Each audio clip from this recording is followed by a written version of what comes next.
peu plus, plus, un petit peu plus, un peu plus. Bonjour à tous, très heureux de vous retrouver pour ce nouveau Mag LCL. De plus en plus de jeunes Français souhaitent réaliser une partie de leurs études à l'étranger.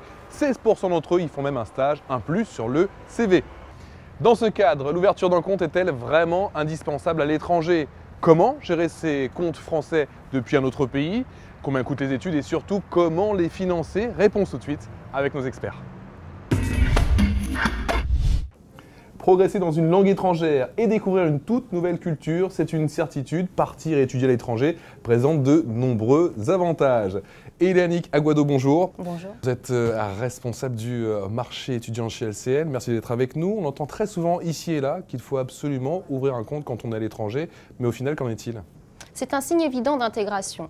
Et comme le système bancaire du pays d'accueil peut avoir ses propres particularités, il est conseillé de prendre les informations avant le départ. Ce compte bancaire vous permettra de domicilier vos revenus si vous travaillez à l'étranger et vivre au quotidien. Évidemment, vous pouvez demander une lettre de recommandation à votre banque française qui vous facilitera l'ouverture de ce compte.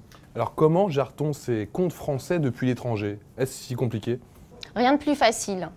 Vous pourrez gérer facilement votre compte de dépôt et vos comptes d'épargne par Internet et faire vos virements. Il vous suffit de vous connecter à n'importe quelle borne Wi-Fi et en quelques clics, vous aurez accès à votre banque. La carte bancaire est-elle le moyen le plus simple pour payer à l'étranger?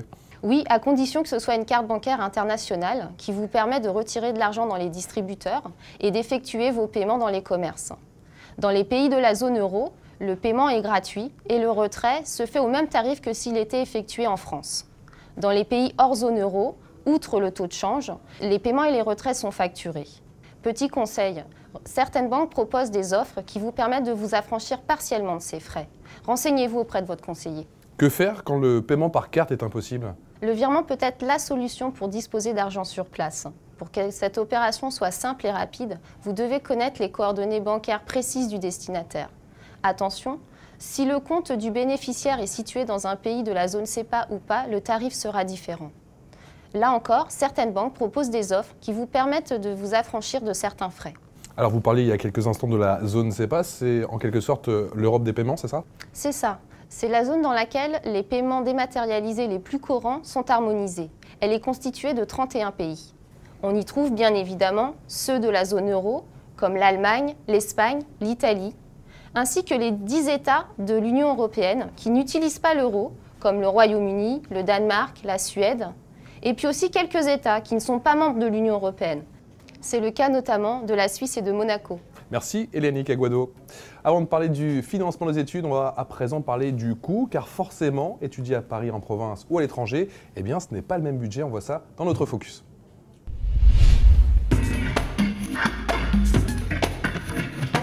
Le logement, c'est le principal poste de dépense. Les étudiants disposent d'un budget de 610 € par mois en moyenne en France et ils en consacrent la moitié à leur logement.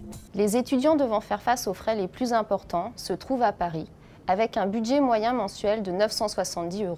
Cela s'explique par des loyers plus importants en Île-de-France. À titre de comparaison, le budget moyen mensuel d'un étudiant nantais est de 670 €.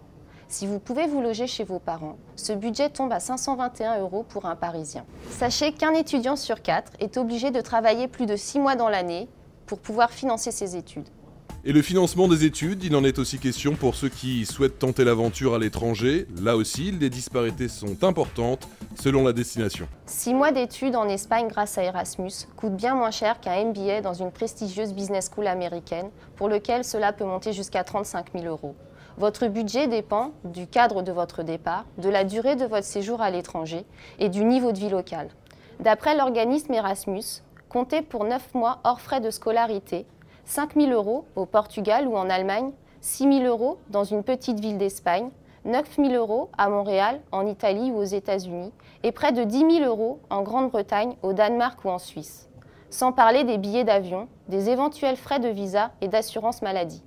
Et pour couvrir ces frais, il faut souvent partir à la chasse aux aides financières. Les étudiants Erasmus peuvent bénéficier d'une allocation, mais elle n'est pas toujours automatique et varie d'un établissement à un autre. Notez que la plupart des conseils régionaux et généraux prévoient dans leur budget des aides à la mobilité internationale. Voilà pour ce focus, les universités étrangères ont quasi systématiquement des frais d'inscription plus élevés qu'en France. Christophe Pierre, bonjour. Bonjour. Vous êtes responsable marketing crédit chez LCL. Dans certains cas, les étudiants français n'ont pas forcément les moyens de partir étudier à l'étranger. Est-ce que le prêt étudiant est la bonne solution? Oui, c'est une solution tout à fait adaptée pour les étudiants disposant d'une carte d'étudiant, âgés de plus de 18 ans. Ce type de prêt est particulièrement bien adapté à leurs besoins et à leur capacité de remboursement actuelle et future. Comment s'effectue alors le remboursement? Alors il s'effectue en deux temps. Dans une première partie sous la forme de soit du remboursement de l'assurance emprunteur, c'est la franchise totale, ou de l'assurance emprunteur et les intérêts, c'est la franchise partielle.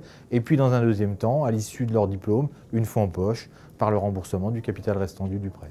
Faut-il tout financer en une seule fois? Pas forcément, votre prêt peut être mis à disposition en une ou plusieurs fois. Il est même préférable de débloquer au fur et à mesure de vos besoins afin de ne payer les intérêts que sur les sommes réellement débloquées. Faut-il toujours une caution des parents? La caution des parents n'est pas obligatoire. Néanmoins, elle est systématiquement demandée par les banques de manière à garantir le paiement du crédit octroyé. Enfin, peut-on rembourser d'une manière anticipée? Effectivement, le remboursement partiel ou total est possible et il est même gratuit. Merci beaucoup Christophe Pierre.